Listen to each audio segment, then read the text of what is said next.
buenos días. Yo creo que muchos de ustedes me conocen, si me conocen por las columnas del Tiempo, por el programa de televisión, pero tengo otra vida, y es que yo llevo muchísimos años acompañando al ministro del Interior, Juan Fernando Cristo, en la construcción de la Ley de Víctimas. Cuando nosotros comenzamos a trabajar en la Ley de Víctimas tenía 3 páginas, en realidad muchas de ellas en servilletas, o sea, ideas recogidas en consultas con las organizaciones de víctimas y defensores de derechos humanos. Y la Ley de Víctimas me llevó a, digamos, a acompañarlo en una cantidad de proyectos relacionados con la organización del movimiento de víctimas en estos últimos años.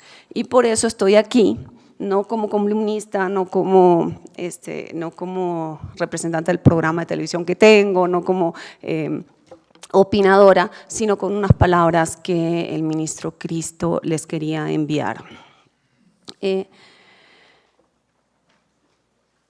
Como ustedes saben,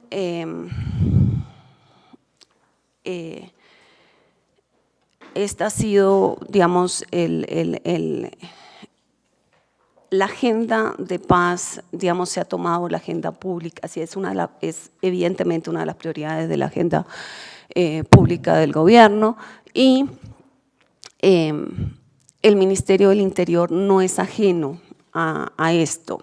Y no es ajeno a esto, y es más, no solo no es ajeno, sino que es un pilar fundamental de la construcción de la paz, en tanto que desde la Oficina del Alto Comisionado se ha planteado el concepto de paz territorial.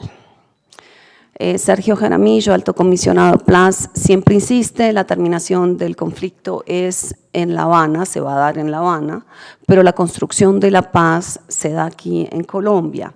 Y el desarrollo del concepto de paz territorial es muy sencillo, tiene que ver con la importancia que tiene construir desde los territorios, o sea, construir paz con enfoque territorial y no desde Bogotá, incluyendo a todos los actores locales, fortaleciendo la institucionalidad local y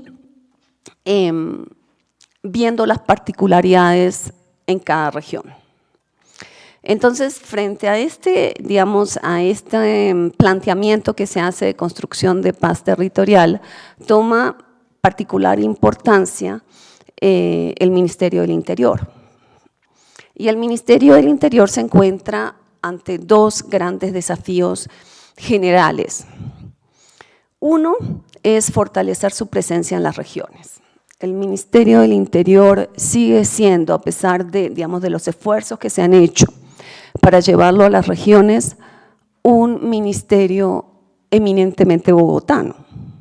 Entonces, la paz territorial nos llevará a tratar de digamos, a llevar mucho más presencia permanente en las regiones del Ministerio del Interior, como facilitador, como instrumento de fortalecimiento de la relación del gobierno central con las entidades locales, pero con permanencia en las regiones. Y 2, el segundo desafío, el gran desafío es el diálogo social.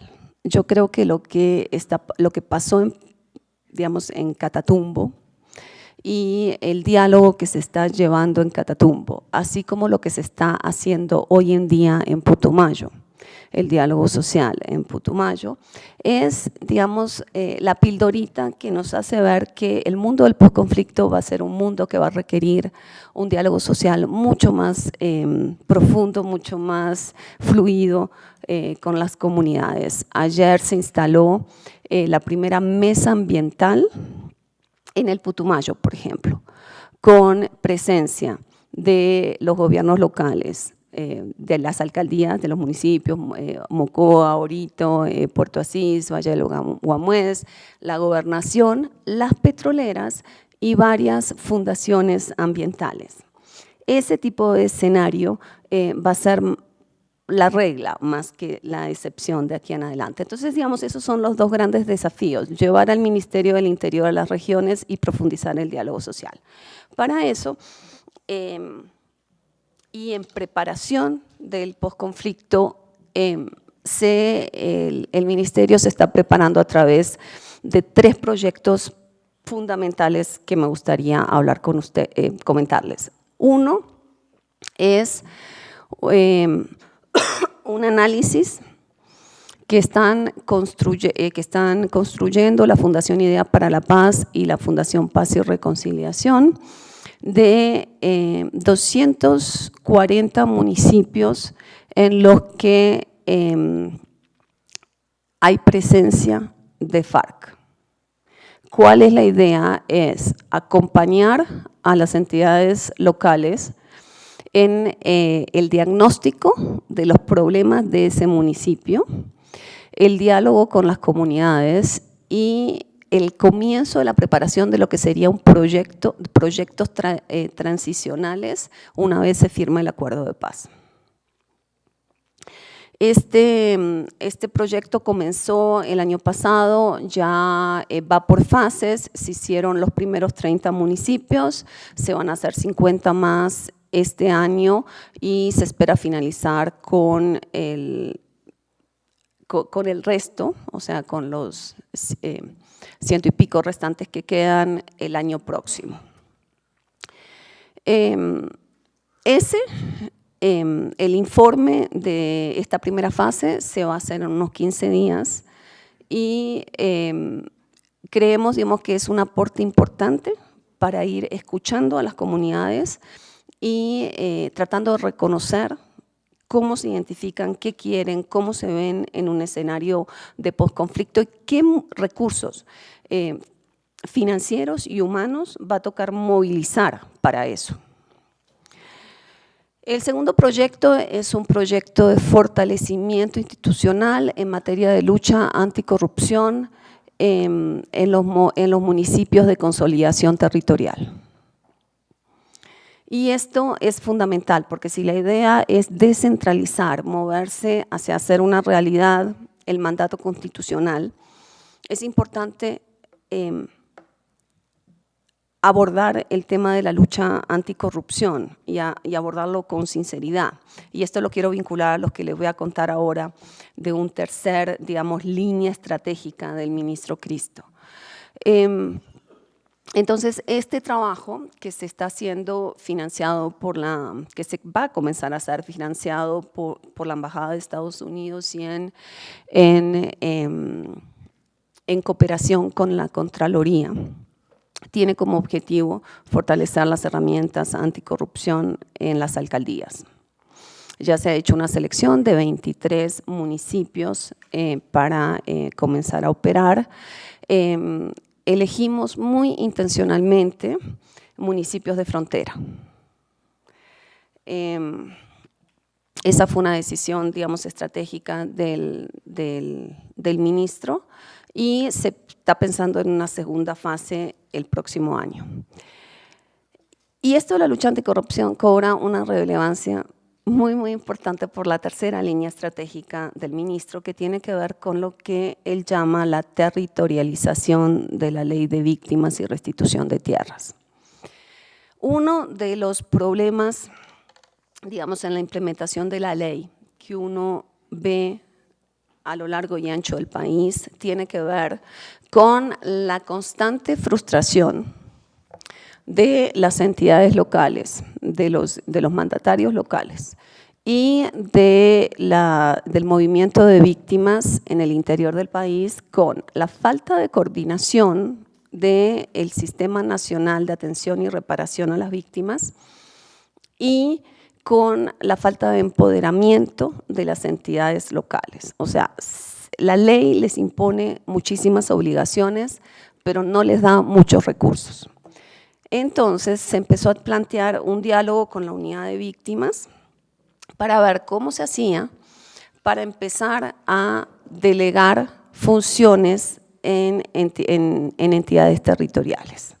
La idea sería que las entidades le permitan al gobierno central primero hacer un diagnóstico desde el terreno, ellos mismos, no un diagnóstico mediado por una entidad nacional, que permita focalizar la oferta.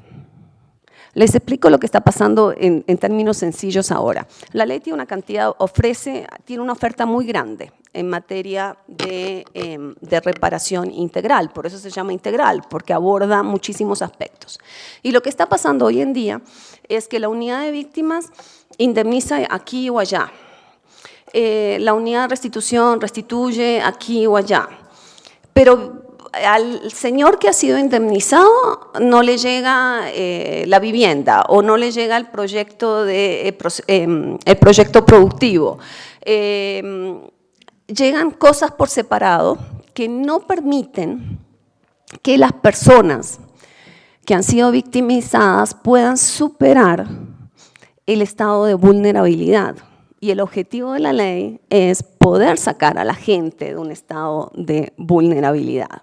Entonces, lo que las entidades locales han planteado es básicamente la focalización de la oferta. Y se ha comenzado a hablar con la unidad de víctimas de cómo hacer eso. Entonces, en las grandes ciudades se está hablando con los alcaldes para ver cómo se puede hacer una transferencia de recursos. Medellín, por ejemplo, tiene una iniciativa, una propuesta bastante completa. La alcaldía de Medellín ha dicho, nosotros podemos ocuparnos de esto, no podemos ocuparnos de lo otro. Entonces hay que montar un sistema para ver qué entidades territoriales se pueden ocupar de qué en la ley de víctimas, empoderarlas, transferirles recursos, pero al lado de eso medir capacidad institucional, porque tampoco lo que puede hacer el gobierno central es transferir recursos y tratar a todas las entidades territoriales de la misma manera. Algunas tienen más capacidad institucional que otras, entonces la idea es aquellas que todavía no tienen la capacidad institucional para hacer ciertas cosas, ¿cómo hacemos para ayudarlas? Y de poquito ir acompañándolas para que nos puedan ayudar a la implementación de la ley de víctimas desde los territorios. Esos son básicamente, digamos, los 3 proyectos bandera en materia, digamos, de trabajo con las entidades territoriales en preparación del posconflicto. Y no puedo terminar sin agradecerle a la Konrad Adenauer, a la Embajada de Alemania, a ASPREA, la invitación que le hizo a este ministerio para que viniera a contarle de estos proyectos y, por supuesto, decirles que el ministro tiene sus puertas abiertas a hablar con las organizaciones que están trabajando en el terreno. Está haciendo un esfuerzo muy grande para poder, digamos, profundizar el diálogo con todas las organizaciones que están ahí en las trincheras sacando los proyectos adelante. Entonces, Alberto Grajales tiene mis datos. Si necesitan algo, yo estoy a la disposición de ustedes. Muchas gracias.